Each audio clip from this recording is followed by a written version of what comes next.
কেমন আছো? আশা করি ভালো আছো। দেখো আজকে আমরা দুপুরের পাতে কী কী খাবার নিয়ে বসেছি।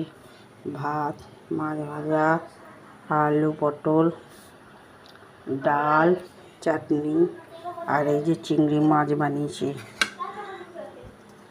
চিংড়ি আলু দিয়ে।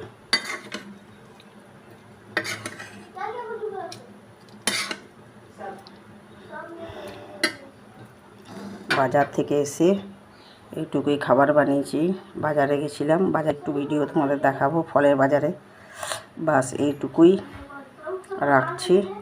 ভালো লাগলে কমেন্ট করে দিও, লাইক করে দিও, শেয়ার করে দিও।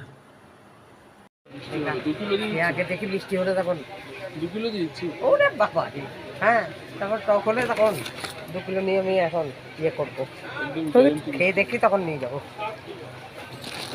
মিষ্টি হবে কই আমারটা? এই আমের স্বাদ আলাদা। এই তো